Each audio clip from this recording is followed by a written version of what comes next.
Winning is obviously very important to you. Now, winning for winning's sake is important. But do you like to beat another man? Yeah, I do. Yes, I like to beat him. Well, you smile about it. You like to crush another man's ego? 72% of you are not subscribed. Subscribe. Alright, do it. Alright, welcome back to MLB The Show 21. Today, I'm going to be showing you how you can superfractor your cards as fast as possible. This is, in my opinion, the fastest way to parallel cards in MLB The Show 21. It's the fastest way I have figured out so far. I've tried Conquest. I've tried doing Legend on CPU. I've done online. I've done all that stuff. Unless you are a madman and willing to play ranked seasons non-stop, this is the way I do it. If you're fine with CPU grind, this is the way to go. Basically, all you gotta do, put on the guys you want, that you want to parallel, go to play versus CPU, right here, face the Orioles on rookie difficulty. If you are on next gen, if you're on PS5 or Xbox Series X, go home, so play on home, and then play in the Let's Snow Stadium. It is a created stadium right here, Let's Snow. You want to play on that stadium, and the game should take you roughly 31 minutes to beat. That's how long it should take. If you are not on next-gen consoles, then just play away so that you get more at-bats and play on their stadium, because that's the best you're going to get, really. But if you are on next-gen, sacrifice the at-bats of one inning, because if you play on Let's Snow, you are going to get around 9 at-bats or 9 plate appearances per game, and it's going to work out pretty damn well for you. Josiah Gray, he's been a pitcher that I'm trying to parallel 5 with, that I'm trying to superfractor, and he gets around 500 XP per game. Now, if you do not know this, hitting does come into account when it comes to how much XP a pitcher gets per inning or per outing. If they get hits, good amount of hits, whatever like that, if they get home runs and stuff, that does go towards their parallel XP. So, in Let's Snow Stadium, it's very easy to hit home runs. This card will probably get you about 3 home runs a game. Any card will probably get you about 3 home runs a game. And that will go quite nicely towards the pitcher's XP. So, I guess I'll play one game. We'll go ahead and show you real quick how much XP you'd exactly be earning. So I'll play a play versus CPU, I'll time it, and I'll tell you how long it took, and I'll show you the amount of XP earned. From what I know, from personal experience, when I did Legend difficulty, I would have off games here and there, especially Max Muncy, because his contact is so low. I would have off games here and there where he earns about 80 XP, and that happened twice in a row. So it's like, okay, I'll try out rookie difficulty. I tried it out, and I earned over 200 XP 3 times in a row. It showed consistency, and it showed that it was just straight up better. It's better to have that more consistent, decent high score, rather than every 5 games you'll get that good game where he gets a good amount of score. So I would definitely go ahead and do rookie, unless you are absolutely insane at this game. I consider myself pretty good at this game, and I still cannot really find myself playing on Legend at a consistent basis for hitting pretty well.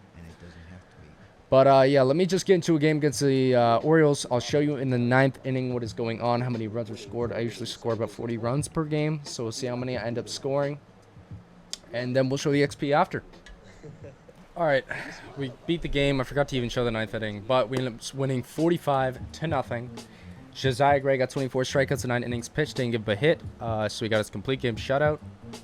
He got his win, and he got all those other points too. Usually gets about 24 strikeouts a game. That's usually like dead on what he gets.